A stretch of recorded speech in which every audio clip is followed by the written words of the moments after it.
الحمد لله الذي أنعمنا بالطاعة وجعلنا من أهل السنة والجماعة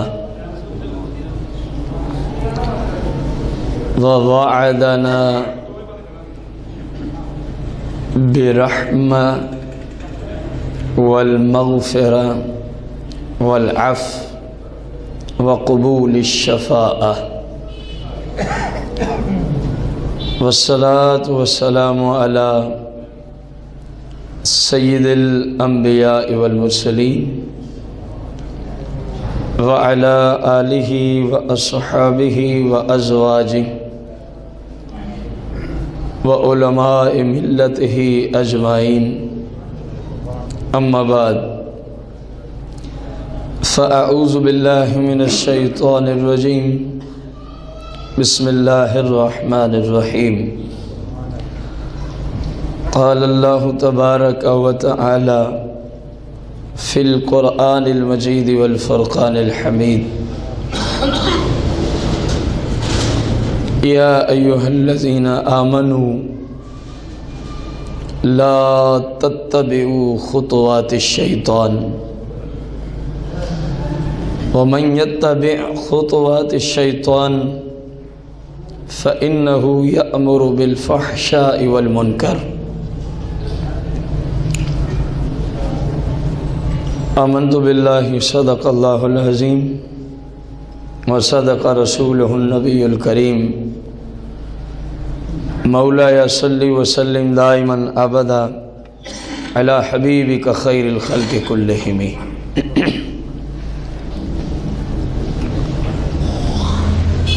احباب ذی وقار، حمد و صلات کے بعد ہمارے آج کے جمعۃ المبارک کے خطبے کا جو موضوع ہے میلاد مصطفیٰ کریم صلی اللہ علیہ وسلم کا حقیقی مقصد، حقیقی خوشی، بالفاظ دیگر سرکار مدینہ علیہ السلام کی اس کائنات میں ظاہری طور پہ جلوہ گری سے پہلے کے عمل کی دنیا میں لوگوں کے حالات اور آج کے مسلم کا کردار اور آج کے مسلم کا بڑا ایک یہ اہم ترین موضوع ہے۔ آج ہم اس کی دوسری قسط میں ہیں اور یہ سلسلہ میں اس کی آخری قسط ہے۔ میں نے پچھلے جمعۃ المبارک پہ اپنے معزز سامعین کرام کو عرض کیا، قرآن و حدیث کی روشنی میں اس کا تھوڑا سا خاکہ آپ کے سامنے رکھ کے انشاءاللہ گفتگو کی طرف ہم بڑھیں گے کہ سرکار مدینہ علیہ السلام کی اس کائنات میں ظاہری طور پر جلوہ گری کا جو حقیقی مقصد ہے وہ بھٹکی ہوئی انسانیت کو، بھولے ہوئے لوگوں کو، گمراہ قسم کے لوگوں کو اللہ جل شانہ کے ساتھ ایسے لوگوں کا تعلق جوڑ دینا ہے۔ یہ آپ صلی اللہ علیہ وسلم کی آمد کا مقصد ہے اس کائنات میں۔ آمد ہو، مولود ہو یا میلاد ہو، بات ایک ہی ہے۔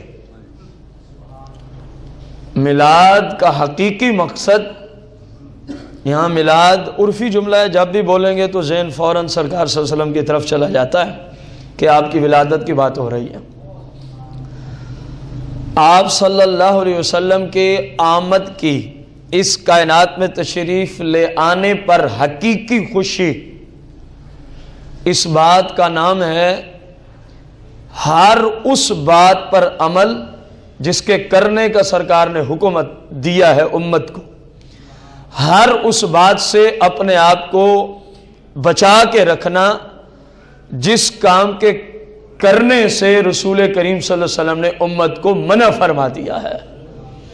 جس بندے میں یہ اصول اس کی زندگی میں نظر آتا ہے، وہ کہے یا نہ کہے، وہ گھر سجائے یا نہ سجائے ربیع الاول پر، بازار میں لڑیاں پتہ نہیں کیا کچھ لوگ لگاتے ہیں، لگائے یا نہ لگائے، تو وہ حقیقت میں سرکار کی آمد کی خوشی کرنے والا مسلمان ہے۔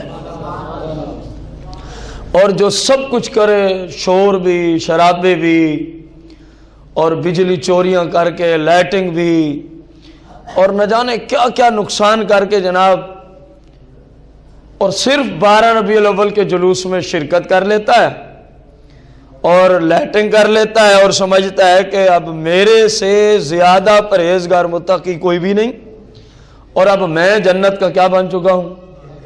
ٹھیکیدار بن چکا ہوں۔ یہ نبی علیہ السلام کی آمد کی حقیقی خوشی منانے والا مسلمان باوجود اس کے کہ میں خود سنی ہوں، باوجود اس کے کہ میں خود کیا ہوں؟ سنی ہوں۔ اہل سنت میرا مسلک ہے، حنفی المسلک ہوں فقہ کے اندر، اور نسبت دیکھیں تو میں قادری بھی ہوں، رضوی بھی ہوتا ہوں۔ اس سے بڑھ کے سنی ہونے کا اور کوئی ثبوت کم از کم عرف عام کے اندر تو کوئی نہیں ہوتا۔ اب بھی کوئی میری گفتگو سے ناراض ہو جائے تو اس کی قسمت، اس کی کیا ہے؟ میرے بھائی، میں آپ سے سوال کروں، سرکار صلی اللہ علیہ وسلم دنیا میں کیوں آئے ہیں تو آپ کیا جواب دیں گے؟ بولیں نا۔ لوگوں کو راہ راست دکھانے کے لیے، سیدھے راستے پہ، تو یہ مقصد ٹھہرا نا آپ کی آمد کا۔ اور ہر نبی کی دنیا میں ظاہری طور پہ آنے کا مقصد یہی ہے کہ وہ لوگوں کو اللہ جل شانہ کے احکامات کی تبلیغ کرے۔ احکامات کی کیا کرے؟ اور اللہ جل شانہ کے احکامات ہی اسلام ہے، احکامات ہی رسول کائنات فخر موجودات علیہ السلام کی آمد سے قبل بے پردگی عام تھی۔ میں وہ ساری تمہید نہیں عرض کروں گا جو پچھلے جمعے میں نے بالتفصیل عرب کے حالات آپ کو عرض کیے، معاشرتی حالات کیا تھے، عرب کے اندر لوگوں کا کردار کیا تھا، یہ پہلی قسط کے اندر اس کی تفصیل گزر چکی ہے۔ میں وہ نتیجتاً 2-3 باتیں کر کے اپنی آج کی اس قسط کی طرف آؤں گا۔ وہاں بے پردگی کیا تھی آپ کی آمد سے پہلے؟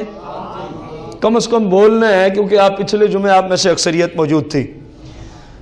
فحاشی آپ کی آمد سے پہلے، بے حیائی آپ کی آمد سے پہلے، سود، جوا، ڈاکہ یعنی حرام طریقے سے مال اکٹھا کرنا آپ کی آمد سے پہلے،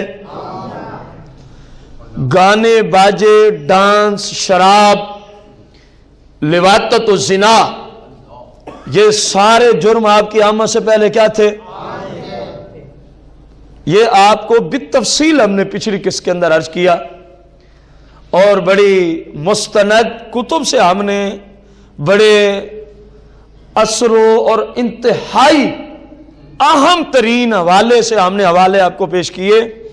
کسی بھائی کو کائنات میں ہماری اس گفتگو سے کوئی اعتراض ہو، ہم اس بھائی کی جس لیول کی کتاب سے وہ اپنی تسلی چاہتا ہوگا، فقیر انشاءاللہ اس کی تسلی کرا دے گا کہ عرب کے یہی حالات تھے، عرب کے لوگوں کے یہی، اور وہ ان حالات پہ فخر کیا کرتے تھے۔ زنا پہ فخر وہ کرتے تھے، بے پردگی پہ لڑکیاں لڑکے مرد عورت، کیا بے پردگی میں آپ کو عرض کروں، جو ننگے بیٹھ کے گفتگو کرنے کے عادی تھے، ایسے جہلا، ایسے انسانیت سے دور، مسلمان تو دور کی بات ہے، وہاں انسانیت کا نام و نشان بھی ورلڈ پورے میں نظر نہیں آتا تھا۔ میرے اور آپ سب کے آقا کریم کی آمد سے پہلے کی بات ہو رہی ہے، خصوصاً آپ کی آمد سے چند ماہ، چند سال پہلے کی بات ہو رہی ہے۔ کسی نبی علیہ السلام کی ظاہری حیات کے زمانے کی بات ہم نہیں کر رہے، ہم زمانے جاہلیت کی بات کر رہے ہیں، ہم زمانہ تو میرے بھائی پھر سرکار مدینہ صلی اللہ علیہ وسلم نے اس کائنات میں اپنا مبارک قدم رکھا، آپ کی برکت سے، آپ کے جسم مقدس کی برکت سے آپ کی تبلیغ مبارک کی برکت سے، نیکی کی دعوت دینے اور برائی سے لوگوں کو منع کرنے کی برکت سے، وہی لوگ جو کل تک درندگی میں اپنی زندگی بسر کر رہے تھے، وہ لوگ ہم نے دیکھے کہ وقت کے امام بن گئے۔ وقت کے کیا بن گئے تھے؟ یہ تھا آپ کی میلاد مصطفیٰ کریم صلی اللہ علیہ وسلم کا حقیقی مقصد۔ میلاد کی حقیقی خوشی یہ تھی کہ بندہ اس بات میں خوش ہو کہ مولا تیرا کتنا عظیم کرم ہے کہ تیرے محبوب کی آمد کی برکت سے ہمیں پتہ چلا ہے ہم انسان ہیں، اور انسانیت کس کو کہتے ہیں، ہمیں تو نے پیدا کیا ہے، کس مقصد کے لیے پیدا کیا ہے۔ مولا تیرا کتنا کرم ہے، تیرا نبی آیا ہے، ہمیں ان ساری باتوں کا پتہ چل گیا ہے، ہمیں ان ساری باتوں کا پتہ چل گیا ہے۔ غور کرو، اللہ جل شانہ نے قرآن مجید فرقان حمید میں فرمایا ہے لَقَدْ مَنَّ اللَّهُ عَلَى الْمُؤْمِنِينَ، اللہ پاک نے عظیم احسان فرمایا۔ لقد پہ بھی مفسرین کا بڑا کلام ہے، کتنی قسمیں ہیں، وہ سارا معاملہ کئی بار علماء سے آپ نے سنا، کیونکہ ہم اس طرف جائیں گے تو اپنی بات رہ جائے گی۔ میرے بھائی، اللہ نے عظیم احسان فرمایا، اللہ نے عظیم علی المؤمنین، کن لوگوں پر؟ کچھ نہیں ہوتا، قرآن کا ترجمہ کر لیا کریں، کن لوگوں پر؟ مسلمانوں پر، مومنین پر عظیم احسان فرمایا۔ اس آیت میں جو آ رہا ہے احسان جو فرمایا وہ ہے کیا؟ فرمایا اِذْ بَعَثَ فِيهِمْ رَسُولًا، احسان یہ ہے کہ میں نے تمہارے اندر اپنے رسول کو بھیجا ہے، اپنے رسول کو سرکار کی آمد پر مسلمانوں پر ہی عظیم احسان جتلایا جا رہا ہے۔ ہمیں قرآن ملا ہے، قرآن میں مجھے تو نہیں نظر آیا، ممکن ہے میرا علم ناقص ہے، میں ایک طالب علم کی حیثیت سے ہوں، نہ ملا ہو تو کوئی اور بھائی مجھے دکھا دے، اس کا شکریہ ادا کروں گا۔ اس لیول کی عبارت عربی لغت کے اعتبار سے میں کلام کر رہا ہوں، جو تاکیدات یہاں آئی ہیں، لام جس مقصد کے لیے آیا لقد کے اندر، اس لام میں جتنی قسمیں پوشیدہ ہیں، پھر لقد قاف اور دال آیا لام کے بعد، پھر منا میں نون ثقیلہ آیا، نون مشدد آیا۔ میں ان سے مخاطب ہوں جو کم از کم ان باتوں کو سمجھتے ہیں کہ یہ کیا کہہ رہا ہے۔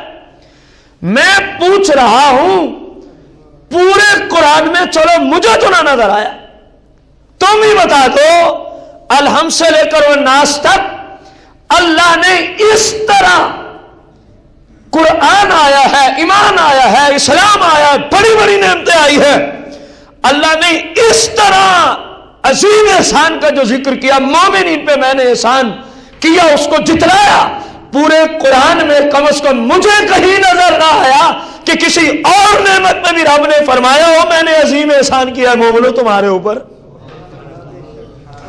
اگر فرمایا ہے تو مصطفیٰ کریم کی آمد کے متعلقہ فرمایا ہے، آپ آئے، یہ مومنوں پہ احسان ہے، یہ مومنوں پہ بڑی بات ہے۔ آپ کی آمد سے تو کافروں کو بھی فائدہ پہنچا ہے، نہیں پہنچا؟ آج وہ کافر تعداد میں شاید نہ ہونے کے برابر ہوں جو اپنی بیٹیوں کو زندہ کیا کریں، شاید پورے ورلڈ کی بات کر رہا ہوں۔ سرکار کی آمد سے پہلے کیا ہوتا تھا؟ اپنی بچیوں کو یہ ظالم، یہ درندے اپنے ہاتھوں سے کیا کر دیتے تھے؟ تو ان سارے کافروں کو رحمت کا حصہ ملا کہ نہ ملا؟ ہر شخص کو، ہر جنس کو، ہر نوع کو، ہر عالم کو اپنے اپنے اعتبار سے، وہ جو فرمانا وَمَا أَرْسَلْنَاكَ إِلَّا رَحْمَةً لِلْعَالَمِينَ، جہاں تک میری ربوبیت ہے مصطفیٰ کریم کی وہیں تک رحمت پہنچی ہوئی ہے، وہیں تک رحمت۔ پھر اس رحمت کے پہنچنے کے انداز مختلف ہیں، جیسا جس طبقے کا کوئی ہوتا ہے اسی طبقے کی اس کو کیا مل جاتی ہے۔ یہ مومنوں پہ ہی احسان کیوں ہے؟ حالانکہ رحمت تو ان کو بھی پہنچی، فائدے تو ان کے بھی ہوئے، فائدے تو عقلیں تو ان کو بھی ملی، سرکار کی آمد کی وجہ سے، آپ کے سمجھانے کی وجہ سے آج یورپ ممالک میں اکثر قوانین جو ملکی ہیں وہ سرکار مدینہ علیہ السلام کے طے شدہ قانون ہیں۔ آج جو یورپ ممالک میں انسانیت کو انسان سمجھا جا رہا ہے، حالانکہ وہ مسلم نہیں ہے۔ ان ممالک کے جو وزراء ہیں، جو گورنر، بادشاہ، جو بلائی بھی ہیں، وہ مسلمان ہیں۔ قانون وہاں خلفائے راشدین کا چلتا ہے، قانون وہاں وہ دھوکہ نہیں کرتے۔ پہلے تو یہ سب سے بڑے دھوکے باز تھے، یہ سرکار کی آمد کی وجہ سے نصیب ہوا ہے۔ سرکار کی آمد کی ہماری بدقسمتی، جنہیں ہم ماننے والے تھے ہم نے ان کے طریقوں کو چھوڑ دیا، بس کہانیوں تک، زبان تک رہ گئے، ہم ہی ان کے عاشق ہیں۔ میرے بھائی عشق تو بڑا دور ہے، کم از کم پہلے بندہ انسان تو بنے، کم از کم پہلے بندہ انسان تو بنے۔ تو آخر قرآن میں یہ کیوں آ رہا ہے کہ مومنوں پہ یہ احسان فرمایا سرکار کی ولادت کے اعتبار سے؟ کیونکہ مومن جو کامل ہے نا، اللہ نے کیا فرمایا؟ الالمؤمنین، الف لام داخل کر کے، ہر مومن کی بات نہیں، خاص مومن کی بات کی ہے، خاص مومن کی بات کی ہے۔ فرمایا جو کامل مومن ہے نا، فائدہ تو ہر ایک کو پہنچا ہے، فائدہ تو آپ کی آمد سے ہر ایک کو پہنچا ہے۔ ہاں جو کامل فائدہ ہے وہ صرف اور صرف اس کو پہنچے گا جو کامل درجے کا مسلمان ہوگا، جو کامل درجے کا۔ دیکھیں نا کائنات میں کتنی کتابیں ہیں، کائنات میں، لیکن قرآن میں ذالک الکتاب، مفسرین نے اس پہ بڑی بحث کی ہے۔ کئی کتابیں، کروڑوں اربوں کتابیں ہیں جن کے مختلف نام ہیں، لیکن قرآن میں ذالک الکتاب۔ مفسرین نے فرمایا کہ مطلب یہ ہے کتابیں تو بڑی بڑی ہیں، لیکن جس کو کتاب کہا جائے ہر اعتبار سے وہ صرف قرآن پاک ہے، وہ صرف۔ اسی طرح الالمؤمنین، مومن تو بڑے ہیں، فوائد تو بڑوں کو پہنچیں گے، لیکن سرکار کی آمد کا حقیقی فائدہ اس کو پہنچے گا۔ فرمایا جو حقیقت میں کامل درجے کا پرہیزگار و متقی مسلمان ہوگا، کامل درجے کا پرہیزگار و متقی۔ ایک بات یہ ہے۔ دوسری بات، سرکار صلی اللہ علیہ وسلم کی آمد پر انبیاء خوش، سرکار صلی اللہ علیہ وسلم کی آمد پر فرشتے خوش، جنت میں حور و غلمان خوش، جناب جبرائیل، عزرائیل، اسرافیل، میکائیل، سارے آدم سے عیسیٰ تک سارے، یار کیوں نہ خوش؟ جناب آدم سے عیسیٰ تک سارے نبیوں نے، تفسیر ہے عبداللہ بن عباس کی، تفسیر ابن عباس بھی کہتے ہیں اس کو، سارے، باقی تو کئی عربی مفسرین نے لکھا نا، ہم وہ بنیاد سے عرض کر رہے ہیں جو رئیس المفسرین کے لقب سے جانے جاتے ہیں، سید المفسرین کے لقب سے جانے جاتے ہیں، امام المفسرین کے لقب سے۔ اس سے بڑا مفسر قرآن کون ہوگا؟ میں پچھلے دنوں پڑھ رہا تھا، سنا پہلے بہت دفعہ تھا علماء سے، کہ سیدنا عبداللہ بن عباس رضی اللہ تعالیٰ صحابہ کو فرمایا کرتے تھے، سرکار نے جو میرے لیے دعا کی تھی نا، اللہم علمہ الکتاب، یا اللہ میرے اس چچا زاد بھائی کو قرآن کا کیا دے دے؟ علم عطا کر دے۔ آپ فرمایا کرتے تھے اگر میرا اونٹ، اگر میرا جنگل میں گم ہو جائے، مجھے رب نے قرآن کا اتنا علم دیا، میں قرآن کے ذریعے اپنے اونٹ کو بھی تلاش کر سکتا ہوں، حالانکہ اونٹ گم ہوا ہے، فرمایا میں اس قرآن کے ذریعے اس کو تلاش کر سکتا ہوں۔ یہ سرکار کی دعا کا فیضان تھا، یہ سرکار مدینہ کی دعا کا، اور بعد روایت میں تو اونٹ کی نکیل کا ذکر بھی آیا ہے۔ اگر وہ بھی گم ہو جائے تو میں اللہ کی عطا سے، جو قرآن کا علم اللہ نے مجھے دیا ہے مصطفیٰ کریم کے فیضان سے، اتنا دیا ہے، میں اس کو جنگل میں نہیں جاؤں گا، بلکہ قرآن کی روشنی میں گھر بیٹھے میں اس کو تلاش کر سکتا ہوں۔ اب یہ وہ باتیں ہیں جہاں تک کم از کم میری عقل تو نہیں پہنچ سکی، اور اکثریت کی حالت یہی ہے کہ یہ کیا فرما رہے ہیں، کیونکہ جب بندے کی عقل سے بات ماورا ہو نا تو بس اتنا ہی ہوتا ہے، ہم اس پہ ایمان رکھتے ہیں، پتہ نہیں ہے کہ وہ کہاں بول رہے ہیں، پتہ نہیں ہے کہ وہ کہاں سے بول رہے ہیں۔ سرکار صلی اللہ علیہ وسلم کی آمد پہ انبیاء خوش، فرشتے خوش، غلماں خوش، حوریں خوش، حتیٰ کہ میں نے شرح زرقانی علامہ مواہب اللدنیہ میں علامہ محمد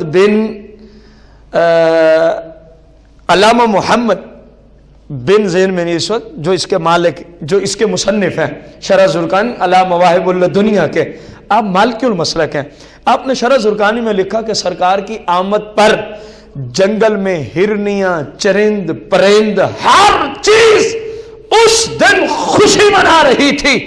فرمایا ہاں اگر کوئی اس دن چیخو پکار کر رہا تھا، کوئی اس دن رو رہا تھا، تو میں اپنے گھر سے کہتا، خود اپنے وجدان سے کہتا، تو کوئی منکر میری بات ٹھکرا دیتا۔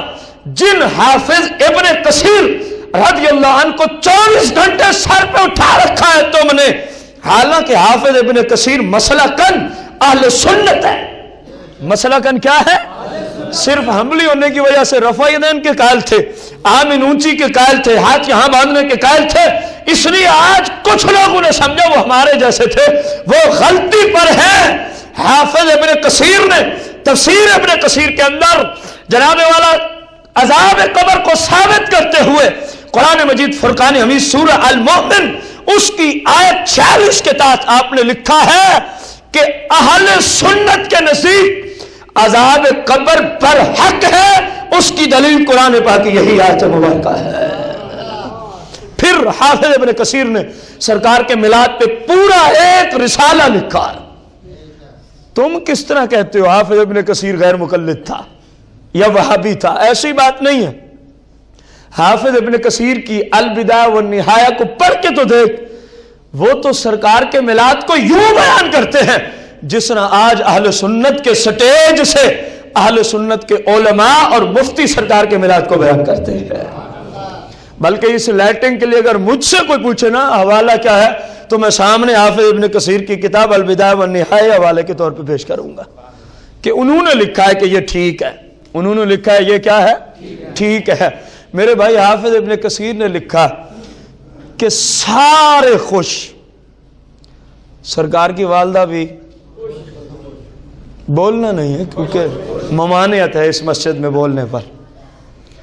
میرے بھائی اگر ہمارے ہاں بیٹا پیدا ہو، بیٹی پیدا ہو تو ہم خوش ہوتے ہیں، مسلمانوں کی بات کر رہا ہوں۔ آپ کہیں گے عجیب بندہ جو کہہ رہا ہے بیٹی پہ ہم خوش ہوتے ہیں، میں نے مسلمان کی بات کی ہے۔ رسول اللہ کی صحیح میں حدیث ہے، فرمایا جو مسلمان ہے نا، مسلمان جتنی خوشی کرتا ہے بیٹے کی ولادت پر، فرمایا اگر مسلمان ہے تو اتنی خوشی کرنی ہوگی بیٹی کی ولادت پر، اتنی خوشی کرنی ہوگی بیٹی کی ولادت پہ۔ مر جانا یہ تو مشرکین مکہ کا طریقہ تھا، مسلمان اس طرح نہیں کرتا۔ ہم خوش ہوتے ہیں حالانکہ ہمارے بیٹوں بیٹیوں کی ویلیو کیا ہے۔ تو جن کی بارگاہ قدسیہ میں سرکار جیسا لال تشریف لایا ہو، والدہ بھی خوش، بولے تو صحیح یار، والدہ بھی۔ حافظ ابن کثیر نے بات ہی ختم کر دی، بھائی سارے جہاں والے خوش۔ فرمایا ایک تھا جو چیخ رہا تھا، ہوا ابلیس۔ وہ کون تھا؟ ابلیس تھا۔ 4 مرتبہ یہ چیخا ہے بغیرت۔ ہی نہ لوئے نا، جب اس پہ لعنت کی گئی، 1۔ ہی نہ احبتا، جب اس کو جنت سے نیچے پھینک دیا گیا، 2۔ اور تیسرے نمبر پہ ہی نہ ولد رسول اللہ صلی اللہ علیہ وسلم، جب سرکار دنیا میں ظاہری طور پہ اپنا قدم مبارک ٹکانے آئے اس وقت بھی چیخا۔ اور چوتھا نمبر بتا کون سا ہے؟ حافظ ابن کثیر نے لکھا ہے جب سورہ فاتحہ نازل ہوئی تو یہ تب بھی چیخ رہا تھا۔ اب جو میں بتانا چاہتا ہوں وہ اپنی جگہ مسلم، کہ جو آج چیختا ہے میلاد پہ وہ سوچ رہے میں کس کے طریقے پہ ہوں، جو میلاد مصطفیٰ کریم پہ جس کا ایمان طور تازہ ہوتا ہے وہ بھی سوچ لے میں انبیاء اور رسول کے طریقے پہ ہوں۔ یہ بات اپنی جگہ مسلم اور جدا ہے۔ اگر وقت ہوا تو یہ اگلے جمعۃ المبارک کے خطبے میں اس پہ کلام ہوگا، جو ہماری مسجد کی عظیم محفل شریف ہے 23 والے دن جو جمعۃ المبارک آ رہا ہے، عظمت مصطفیٰ کانفرنس کے حوالے سے رسول کریم صلی اللہ علیہ وسلم کی آمد پر شیطان چیخا ہے۔ میں آج اس جہت سے کلام کرنا چاہتا ہوں، آخر شیطان کو کیا مسئلہ تھا، کیوں چیخ رہا تھا، کیوں رو رہا تھا؟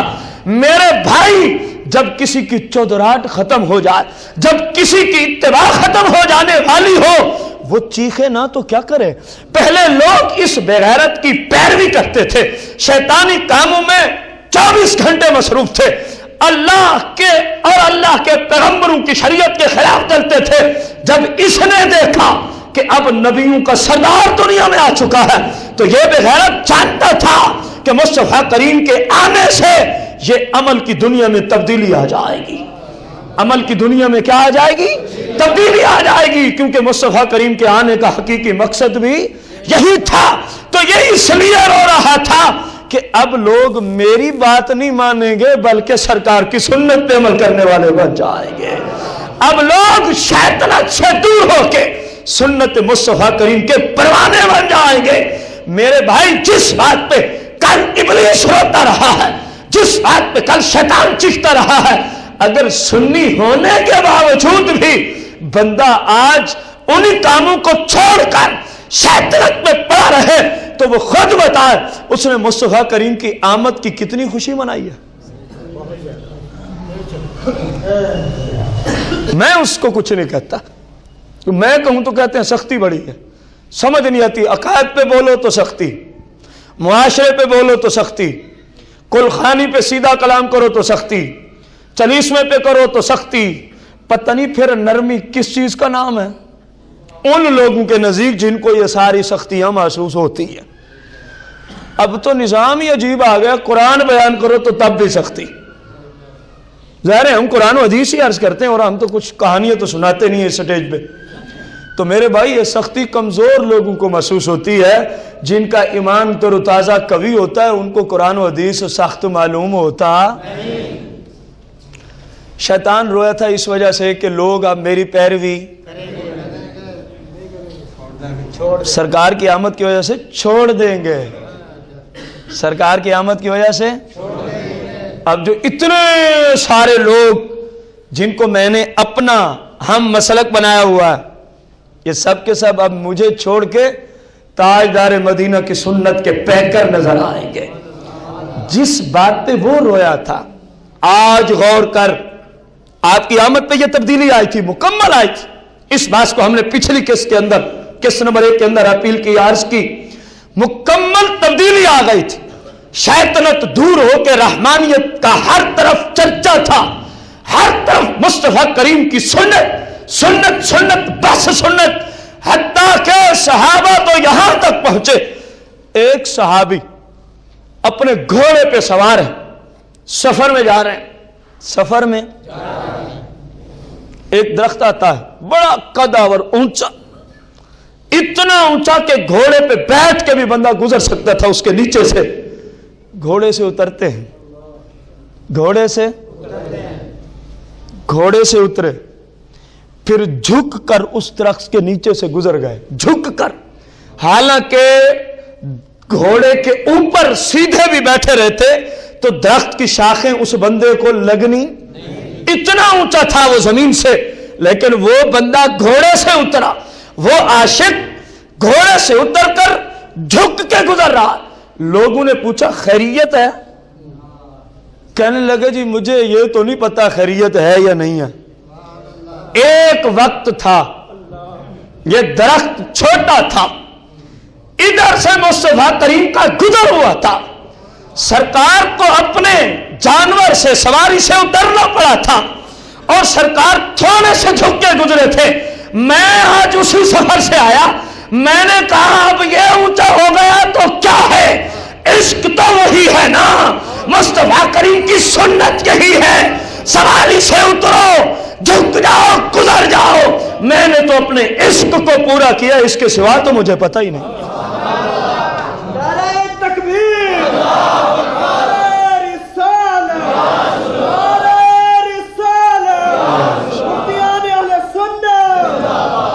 میرے بھائی دیکھا آپ نے، یہ میلاد مصطفیٰ کا حقیقی مقصد، آپ کی اتباع، آپ کی پیروی، آپ صلی اللہ علیہ وسلم کی لائی ہوئی شریعت کے مطابق عمل۔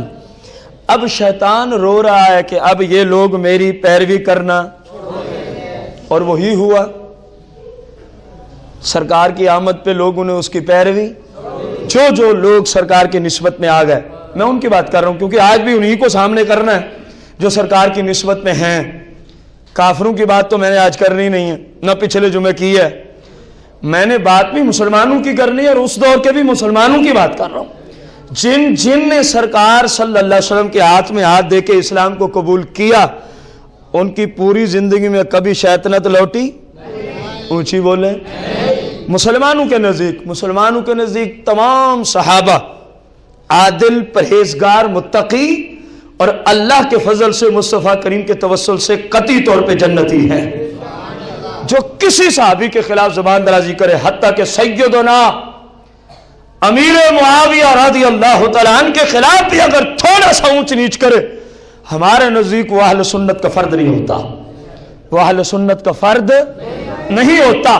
میرے بھائی غور کر، آج ارد گرد بہت سارے لوگ اپنے آپ کو سنی کہلانے والے سیدنا امیر معاویہ رضی اللہ عنہ کی شان میں بکواس کرتے ہیں۔ ایسے ادارے سنیوں کے نہیں، یہ گمراہ اور بد مذہب لوگ ہیں، ان لوگوں سے مسلمانوں کو قطع تلقی فرض ہے۔ آپ کے معنی والا میں بھی ایسے عقیدے کے سنی موجود ہیں، میں نامینیٹ نہیں کرنا چاہتا، پتہ ہوگا جن کو تو وہ پہنچ گئے ہوں گے یہ کہاں بول رہا ہے۔ اب غور کرنا ہے، آج وہاں سب ماننے والے شیطنت سے توبہ طیب ہو گئے اور مصطفیٰ کریم صلی اللہ علیہ وسلم کی سنت کے پیکر بن گئے۔ آپ صلی اللہ علیہ وسلم کی سنت کے دیکھیں نا یار، وہ صحیح بخاری شریف میں حدیث مبارکہ ہے، کتاب الصلاۃ میں غالباً ایک غلام آیا، عرض کی یا رسول اللہ میرا دل کرتا ہے آپ میرے گھر تشریف لائیں، آپ میرے گھر۔ سرکار نے فرمایا کوئی کام کی نوعیت؟ یا رسول اللہ کیونکہ نوافل سنن، اصل بات یہی ہے کہ نوافل سنن بندہ گھر ہی ادا کرے، اصل مسئلہ یہی ہے، اور مسجد میں جو نوافل سنن ہم ادا کرتے ہیں ان سے کئی درجے گھر والی نوافل و سنن کا ثواب اللہ زیادہ عطا فرماتا ہے، یہ باقاعدہ مسئلہ حدیث سے ثابت ہے۔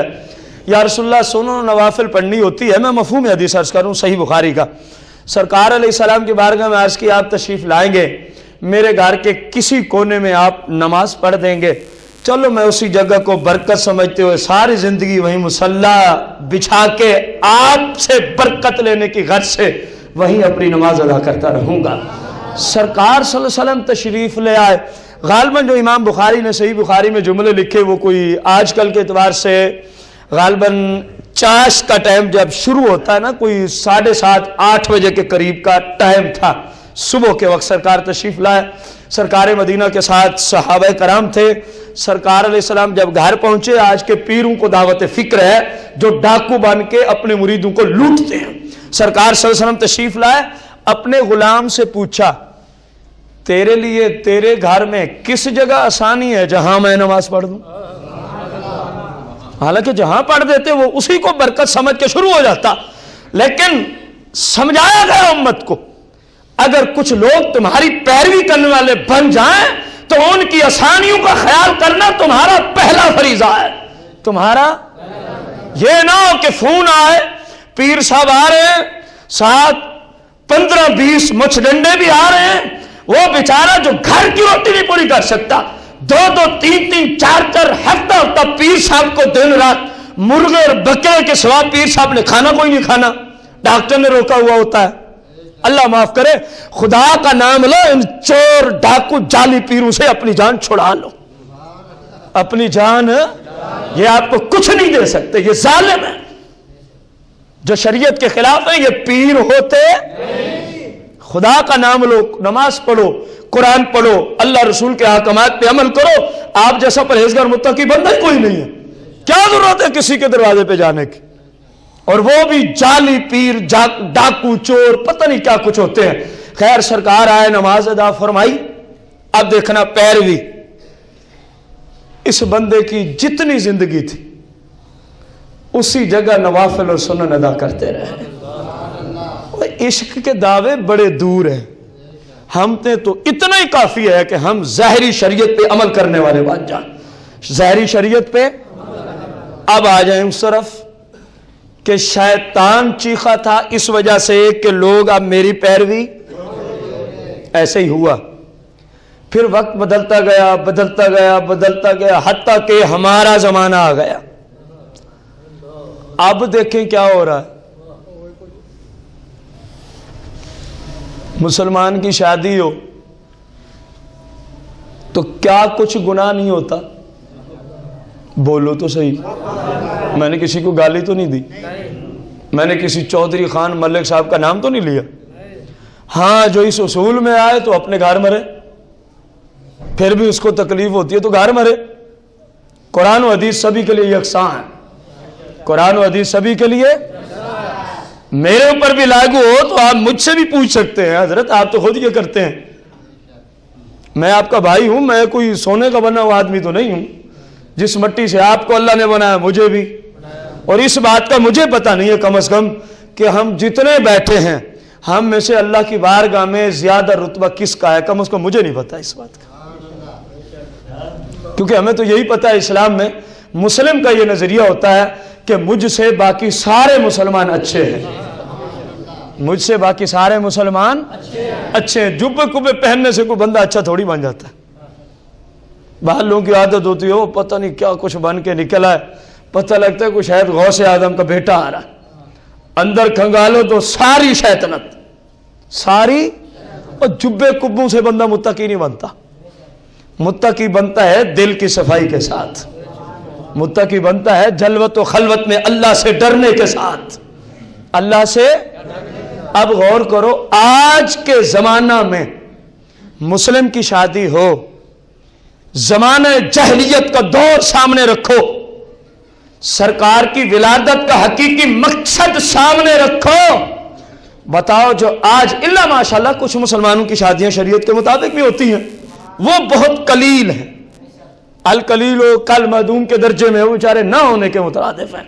میرے بھائی سوچ, آپ کی آمد سے پہلے یہی کچھ ہوتا تھا, آپ آئے تبدیلی آ گئی, چند عرصہ گزرا, پھر اگر آج بھی زمانہ جاہلیت کے لوگوں کی رسم و رواج مسلمان کے گھر میں ہوں تو اس مسلمان نے کم از کم اور کچھ بھی نہ ہو تو اپنے نبی علیہ السلام کی آمد کی حقیقی مقصد کو نہ سمجھا ہے نہ اس پہ عمل کیا ہے. میں نے غلط تو نہیں کہا تھی. پھر ان کے یہاں ایک میلہ لگتا تھا, ان کے یہاں ایک, اس کی تفصیل پچھلی قسط میں ہے, انٹرنیٹ پہ یہ ساری باتیں ابھی تفصیل سن سکیں گے. یہ جو بھی ادھر ہوتا ہے درس یہ نیٹ پہ اپلوڈ ہوتا ہی رہتا ہے. اب غور کرنا, وہ سال میں ایک مرتبہ لگتا تھا, وہ سال میں. اس میں ہوتا کیا تھا, جس چیز کی طرف میں آنا چاہوں گا, گانے باجے کیا ہوتے تھے, ڈانس ناچنا, تین باتیں, گانے باجے ڈانس اور ناچنا.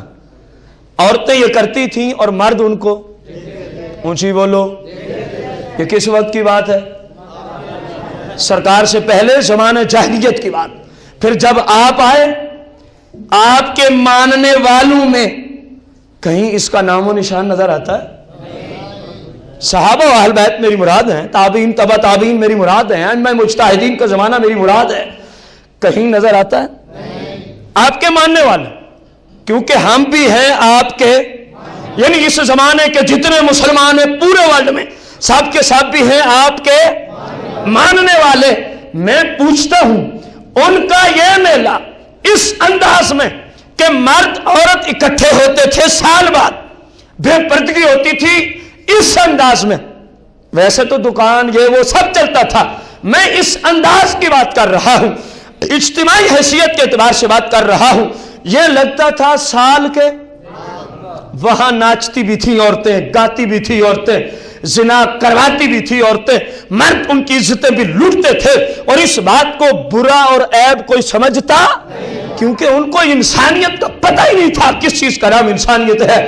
یہ انسانیت پوری کائنات میں, پورے ورلڈ میں اگر کوئی کافر ہے, مشرک ہے, جو بلا بھی ہے, بھلے مسلمان ہے, کوئی بھی ہے, ان سب کو انسانیت کیا ہے اس کا مطلب سمجھایا ہے تو تاجدار مدینہ نے آ کے سمجھایا ہے. اس سے پہلے تو پتہ ہی نہیں تھا کسی کو.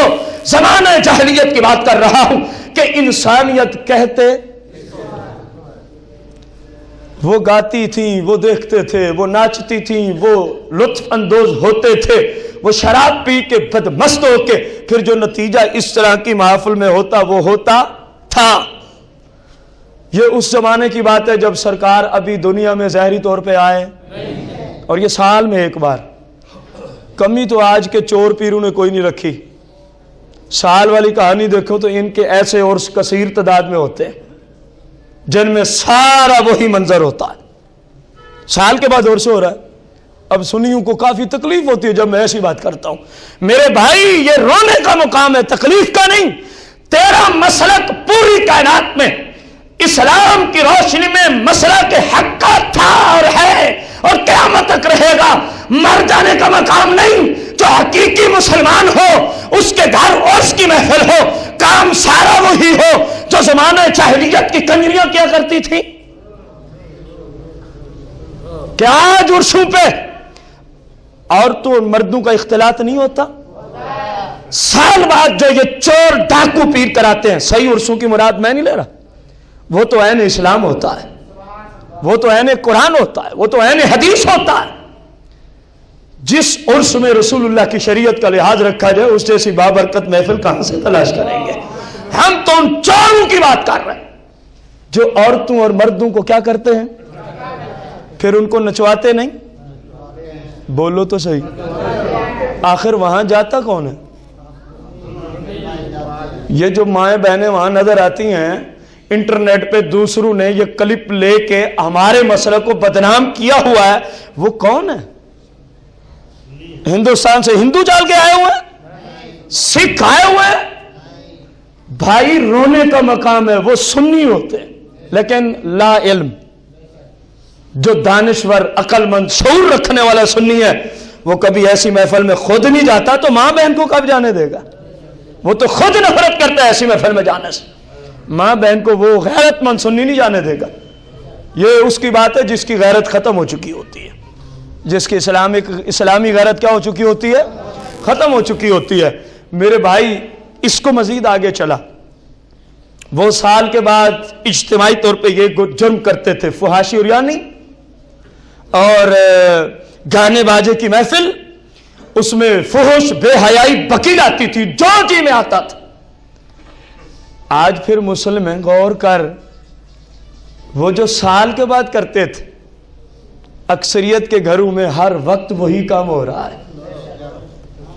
اب ممکن ہے کسی کو سمجھ ابھی نہ آئی ہو، یہ جو میڈیا ہے، یہ جو کیبل ہے، یہ جو انٹرنیٹ کا غلط استعمال ہے، اس میں اور اس میلے میں کیا کمی ہے؟ تقابل کرائیں تو وہاں گانے باجے تھے اور آج بھی وہ سال کے بعد اکٹھے ہوتے۔ یہ سارے بڑے عاشق بھی کہلانے والے ہر روز جمع ہیں۔ وہ بھی ایسے بے غیرت تھے، زمانہ جاہلیت کی بات کر رہا ہوں، جو جاتے تھے بیٹی بھی ساتھ ہے، بیوی بھی، بہن بھی، ماں بھی۔ کیسی منظر کشی ہے۔ اگر آج دیکھ ایک بھولے ہوئے مسلم کو تو منظر وہی ہے۔ گانے چل رہے ہیں، فلمیں چل رہی ہیں، ڈرامے چل رہے ہیں، فحاشی عریانی کو پکا جا رہا ہے۔ میڈیا کے ذریعے یہودیت اور عیسائیت کے کلچر کو مسلم سوسائٹی تک، مسلم بچیوں اور بچوں کے اندر تک اس زہر کو گھولا جا رہا ہے۔ وہ کافر اتنا کامیاب ہو گیا، پیسہ مسلم کا، گھر مسلم کا، وقت مسلم کا، اور نصاب سارا یہودی کا چلتا ہے۔ اس کی تفصیل تو 5 جمعے ہم نے اس پہ عرض کی ہے، قرآن اور سیاستہ سے میڈیا اور مسلم کی ذمہ داری۔ عنوان کیا ہے؟ نیٹ پہ ہمارے ایڈریس پہ آپ کو مل سکتا ہے، میڈیا اور مسلم کی 5 گھنٹے کا مکمل بیان قرآن اور سیاستہ کے حوالے سے۔ مسلمان اگر ہو، لقد من اللہ علی المؤمنین والا مسلمان ہو تو اس کے گھر میں یہ فحاشی چل سکتی جو اس سے کیا گزرا ہے، جو مرضی کرتا رہے، کیونکہ حقیقی آنے کا مقصد تھا گناہوں کو چھوڑنا۔